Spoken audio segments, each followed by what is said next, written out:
네, 여러분 안녕하세요. 보형무제TV의 전 김창경, 동생 전승배입니다. 저희가 어디 나왔죠? 연남동에 나와 있습니다. 아, 연남동에 나왔죠. 네. 오랜만에 이제 벚꽃도 피는 날이고 지금 딱 벚꽃이 개화하는 시기거든요. 네네. 저 뒤에 멀리 보시면 이제 벚꽃도 있긴 해요.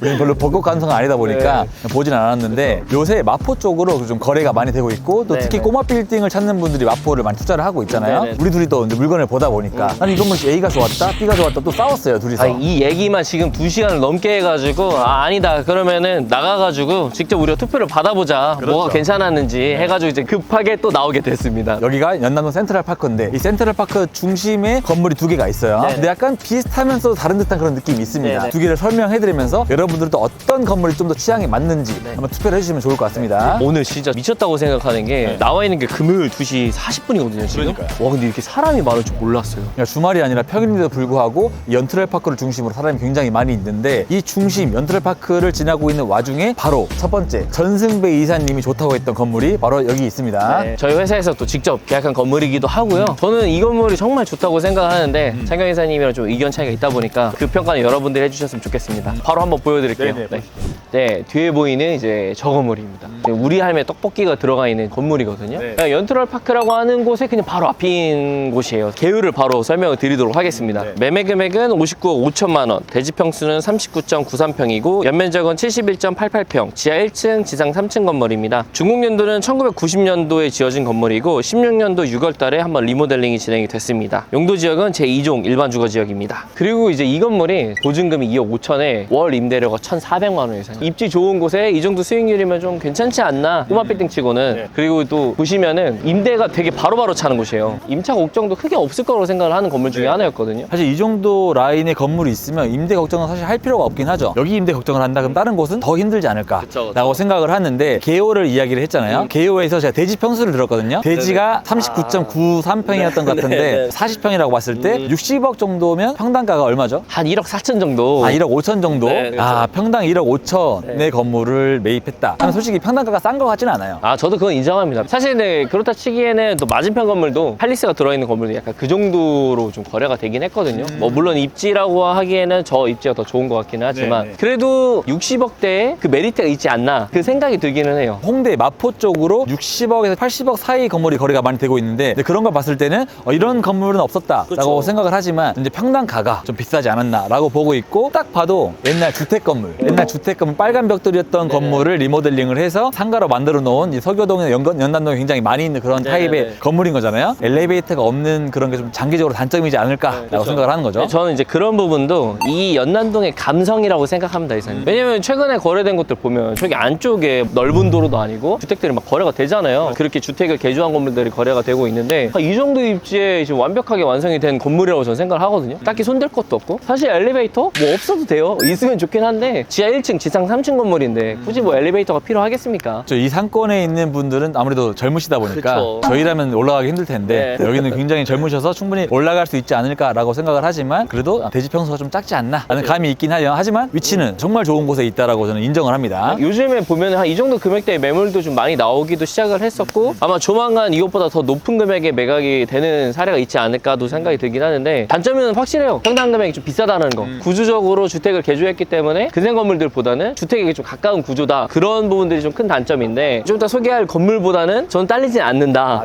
내가 좋아하는 건물보다는 위치가 낫다. 네. 개인적으로 우선 이 건물의 위치는 동진시장길, 미로길 네. 라인으로 평당 1억 8천 이 정도의 거래가 되고 있는데 그런 애들보다는 차라리 개방감 있는 정말 좋은 위치의 건물이 낫지 않을까라고 보고 있어서 나는 괜찮다라고 생각을 하긴 합니다. 하지만 제가 앞으로 보여드릴 건물이 더 장점이 많지 않을까라고 있어서 한번 두 번째 건물로 바로 한번 가보시죠. 네, 저희 지금 또 두 번째 건물로 가고 있는데 일선님 여기 위치가 연트럴파크가 아까 저기 있었죠. 할리스가 여기 있고 예전에 이제 KT 부지였던 곳으로 걸어가고 있거든요.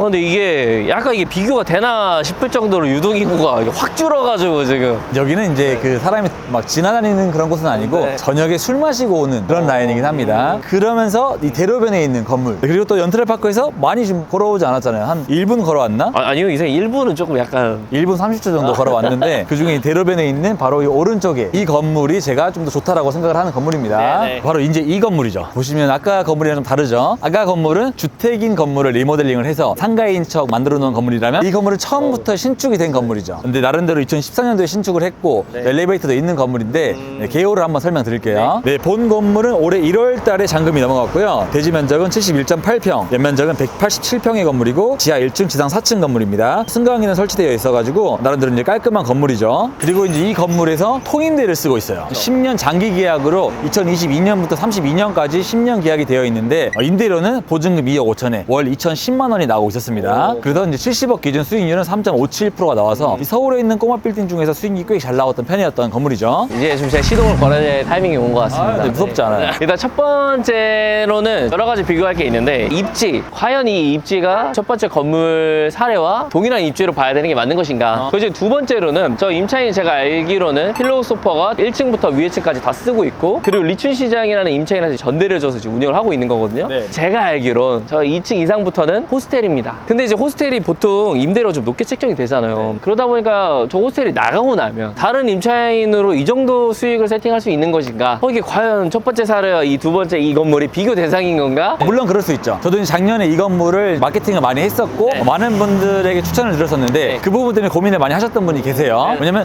호스텔인데 나가면 또 호스텔로 맞춰야 되는 상황이거든요. 그래서 호스텔이 잘 들어올까? 나 호스텔 잘 모르는데 이런 개념인 거죠. 하지만 지금 시장이 바뀌었습니다. 지금은 이제 모텔, 호텔, 호스텔을 지으려고 난리인 상황이에요. 작년 10월 달에 에어비앤비 규제가 바뀌었죠. 영업 신고증을 내야만 영업을 할 수 있고 그나마 2025년 불법인 애들 올해까지만 하고 내년부터 다 나가라고 하는 상황입니다. 그래서 에어비앤비가 없어지면 호텔에 대한 수요가 더 늘어날 거라서 보고 있거든요. 그래서 지금 이런 건물은 지으려고 해도 지을 수가 없다. 허가 받으려고 해도 받을 수가 없는 상황이어서 나중에 에어비앤비가 규제가 생기고 나면은 여기는 임차를 서로 들어오려고 난리이지 않을까라고 생각을 하고 있어서 굉장히 지금으로서 가장 시장에 맞는 물건이었지 않나. 그리고 제가 알기로는 여기도 거의 한 평당 1억 가까이 되는 걸로 알고 있어요. 9,700만 원 정도? 하지만 이건 건물이 새로 지어졌습니다. 이 건물은 지금 지으려고 하면 한 20억 들 거예요. 하지만 10년 됐기 때문에 건물가 한 10억 잡으면 평당가가 한 8천 초반으로 떨어집니다. 과연 여기를 누가 신축을 하려고 하실까라는 좀 생각이 또 들기도 하는데 그만큼 지어진 건물이라는 그런 메리트가 있는 거죠. 그리고 또 이 건물이 도로에 있다 보니까 도로 조명료가 또 발생되잖아요, 선생님. 그것도 좀 단점이라고 좀 생각이 들긴 하거든요. 저는 도로 조명료를 어떻게 보냐면 순장이라고 생각해요. 대로변에 있는 건물만 낼 수 있는 도로 조명료다. 대로변이 아니면 이면도로면 도로 조명할 필요가 없잖아요. 하지만 대로변에 있기 때문에 낼 수 있는 순장이고 대로변 건물이라면 누구나 다 내고 있는 순명이다라고 보고 있는데 하필 이 건물은 이 도로 조명료도 임차인이 내는 걸로 다 세팅을 해놨습니다. 그래서 막상 소유주는 재산세 말고는 내는 게 거의 없는 상황인 거죠. 그냥 정말 앉아서 연금 받듯이 건물 관리할 것도 없고 임대료만 꼬박꼬박 받으면 되는 상황인데 여기 호스텔이 매출이 지금 제가 봤을 때 4천에서 5천 정도 나오는 걸로 많이 알고 나오네요. 있어요. 하지만 이제 1층과 지하가 전대를 주고 있는데 거기서 한 700 정도 받고 있거든요. 네. 그러면 막상 내고 있는 건 1,300 수준인 건데 5천 정도 매출 내면서 1,300 내면은 충분히 합리적이지 않나. 충분히 운영하기에는 부담이 없는 임대료였다. 또 맞는 말이긴 해요. 평당 임대료 계산해 보면은 한 10만 원밖에 안 나오거든요. 그러니까 이제 이게 저는 합리적인 금액으로 생각을 해요. 나중에 물론 임차가 들어올 수 있긴 할 것 같은데 향후에 호스텔이 아니면은 여기 어떤 임차가 좀 들어올지는 그건 좀 고민인 것 같긴 합니다. 근데 일반적인 게 보통 근생 건물인데 근생이 아니다라는 그런 단점이 있긴 하지만 근데 이 건물은 어떻게 보면은 내가 임대를 주면서 임대 수익을 받을 수가 있고 호스텔을 나중에 더 임대를 올려서 받을 수가 있고 또 아니면 내가 직접 호스텔을 사용할 수가 있는 여러 가지 목적을 가지고 내가 계획을 세울 수가 있는 건물이긴 합니다. 아까 같은 건물은 그냥 임대 주는 거 말고는 딱히 할 수 있는 게 없잖아요. 건물은 그게 다가 아닌가요? 근데 그게 장점이긴 하지만 하지만 여기 임대도 주면서 다른 방향도 충분히 모색해 볼 수 있다. 그런 장점이 있었던 건물이었습니다. 비교를 해보자면 첫 번째 건물은 입지가 최상인 건물인 거고 두 번째 건물은 이제 구조적인 부분에서 이제 좀 최상인 건물이다 보니까 이 판단을 저희 구독자분이 해주셨으면 좋겠습니다. 네. 그래서 저희가 투표를 올릴 건데 이걸 보시고 투표를 해주신 다음에 둘 중에 진 사람이 5명을 추첨을 해서 기프티콘을 쏴드리도록 하겠습니다. 네, 많이 투표를 해주시면 좋을 것 같고요. 영상이 나가는 날 커뮤니티를 통해서 투표를 올리도록 하겠습니다. 그럼 저희 영상은 여기서 마무리하도록 하고요. 여러분들의 투표 결과에 따라서 겸허히 받아들일 수 있도록 하겠습니다. 네. 그럼 안녕.